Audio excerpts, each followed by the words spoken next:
Hello friends, welcome to our YouTube channel. Today in this video we will discuss about important facts of Alfred Lord Tennyson's life which are important from examination point of view. So without wasting time, let's start today's video. So सबसे पहले हम उनके life span के बारे में जान लेते हैं। उनका बर्थ हुआ था 6 अगस्त 1809 में सोमर्सबाई लिंकनशायर यूके में और उनकी डेथ हुई थी 6 अक्टूबर 1892 में लर्गरशायर सोजेक्स यूके में ही। उनके फादर का नाम था जॉर्ज क्लाइटन जो कि बाय प्रोफेशन एक रेक्टर थे। फ्रेंड्स, रेक्टर क्या होता है? एक ऐसा पर्सन जो चर्च के सारे कामों को संभालता है, देख रेख करता है। एज अ प्रीस्ट के तौर पे उसको रेक्टर कहा जाता है। सो वो रेक्टर की पोस्ट पे थे। उनकी मदर का नाम था एलिजाबेथ। इनकी मैरिज हुई थी 1850 में इमाइली सेलवुड के साथ। तो ये तो इनके लाइफ के कुछ पर्सनल फैक्ट्स थे। इसके अलावा अब हम इनके लाइफ के कुछ जो बाकी फैक्ट्स थे जो एग्जामिनेशन पॉइंट ऑफ व्यू से इम्पॉर्टेंट हैं उनके बारे में जान लेते हैं। फ्रेंड्स, मैंने इनको यहाँ पे according to the date wise ही सीक्वेंस में रखा हुआ है ताकि आपको एग्जामिनेशन में एक याद करने में कुछ ज़्यादा प्रॉब्लम्स ना हो। सबसे पहले 1827 का टाइम था जब पहली बार उनका मेजर कलेक्शन जो था वो सामने आया जिसका नेम था पोएम्स बाय टू ब्रदर्स और उन्होंने इस वर्क को पब्लिश करवाया था with the help of his two brothers Charles and Frederick. जब उन्होंने इस वर्क को पब्लिश करवाया था तब उनकी एज केवल 17 ईयर की ही थी। इसके अलावा नेक्स्ट ईयर ही 1828 में उन्होंने पहली बार ट्रिनिटी कॉलेज कैम्ब्रिज में एडमिशन ली जहाँ पे उनकी मुलाकात हुई आर्थर हेनरी हैलम के साथ जो कि उनके काफ़ी क्लोज़ फ्रेंड बने और उनकी लाइफ का टेनिसन के ऊपर बहुत ज़्यादा इम्पैक्ट भी रहा। इसके अलावा जब वो यहाँ पे कैम्ब्रिज में पढ़ रहे थे तभी उन्होंने एक सीक्रेट सोसाइटी को भी ज्वाइन किया था जिसका नेम था कैम्ब्रिज एपोस्टल।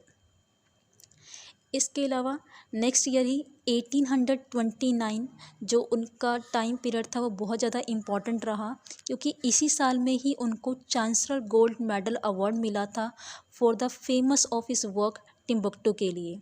तो ये क्वेश्चन कई बार एग्ज़ाम में पूछा जा चुका है कि अल्फ्रेड लॉर्ड टेनिसन को कौन से मेजर वर्क के लिए चांसलर गोल्ड मेडल भी मिल चुका था। उसका नेम क्या था? टिम्बक्टू। इसके बाद 1830 में नेक्स्ट ईयर ही उनका फर्स्ट मेजर पब्लिकेशन जो था वो सामने आया पोइम्स का। फ्रेंड्स, इनके 3 मेजर पब्लिकेशन जो थे वो आए थे। पहला जो मेजर कलेक्शन था वो 1830 में पब्लिश हुआ था और जो मैरियाना और क्लैरिबल जैसी इम्पॉर्टेंट पोइम्स थी वो इसी का ही हिस्सा थी। इसके बाद next year he that means 1831 में ही इनके फादर की डेथ हो गई और उनको बिना डिग्री लिए ही अपने घर वापस लौटना पड़ा था अपने फादर की जगह पर रिस्पॉन्सिबिलिटीज़ को संभालने के लिए। तो जब वो अपने घर वापस आ गए थे तो थोड़े टाइम के बाद ही जो उनके फ्रेंड थे आर्थर हेनरी हैलम वो भी उन्हीं के पास रहने के लिए आ गए थे और यहीं पे थोड़े टाइम के बाद जो अल्फ्रेड लॉर्ड टेनिसन की सिस्टर थी उनकी इंगेजमेंट हो गई थी आर्थर हेनरी हैलम के साथ।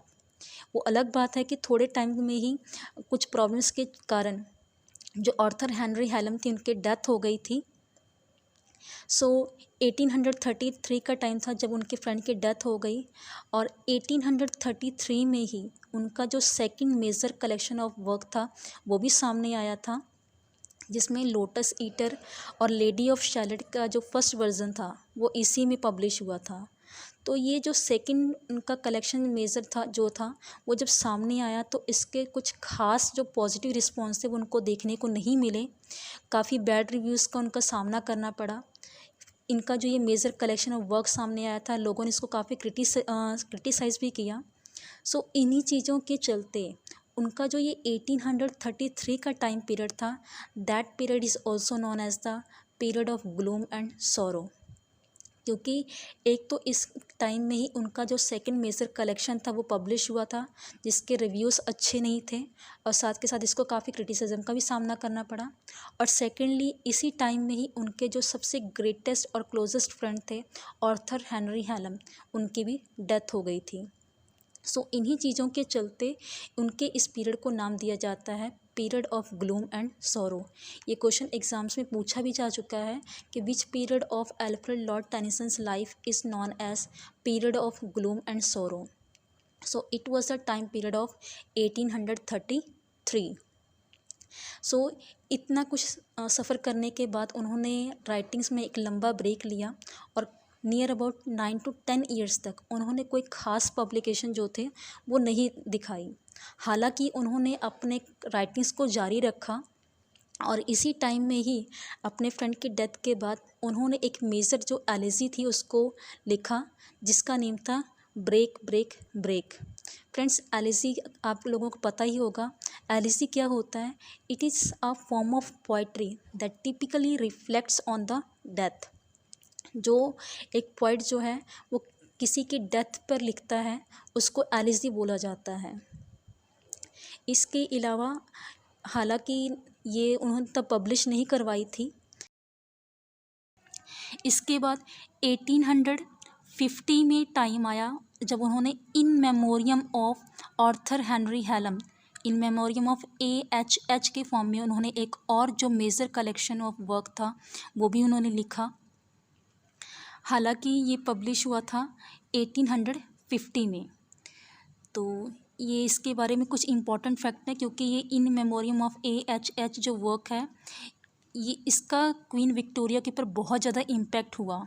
और क्वीन विक्टोरिया ने जब इसको पढ़ा था तो उन्होंने इसके लिए एक पर्टिकुलर जो कोटेशन थी वो कही थी, that when she read this work then on that time she was much soothed and pleased with its reading. तो उन्होंने ये पर्टिकुलर वर्ड्स जो थे वो कहे थे जब उन्होंने इन मेमोरियम ऑफ AHH को पढ़ा था। इसके बाद हम बात करेंगे उनके थर्ड पब्लिकेशन के बारे में, जो कि सामने आया था 1842 में। और जो ये ब्रेक ब्रेक ब्रेक पोइम है, लॉक्सले हॉल, यूलिसिस जैसी जो ग्रेट पोइम थी वो इसी में ही सामने आई थी। फ्रेंड्स, मैंने आपको पहले बताया है कि 1833 में ब्रेक ब्रेक ब्रेक पोइम उन्होंने लिखी थी लेकिन पब्लिश नहीं करवाई थी। ये पब्लिश कब करवाई गई थी? 1842 में, थर्ड पब्लिकेशन में। So don't be confused here. किसी चीज़ को लिखने में और इसके पब्लिकेशन में बहुत डिफरेंस होता है। तो ये लिखी गई थी 1833 में और पब्लिश हुई थी 1842 में। इसी तरह जो इन मेमोरियम ऑफ AHH पोइम थी ये लिखी गई थी अराउंड 1835 में, after the death of his friend, but इसको भी पब्लिश करवाया गया था 1850 में। तो ये ध्यान में रखना। इसके बाद सबसे ग्रेट इवेंट जो था वो उनकी लाइफ का आता है 1850 में, जब पहली बार वो पोइट लॉरियट बने। उन्होंने पोइट लॉरियट जब वो बने थे तो इस पोस्ट के लिए पहले सैमुअल रोजर को रेफ़र किया गया था। हालांकि सैमुअल रोजर ने पोइट लॉरियटशिप लेने से इनकार कर दिया था due to his old as.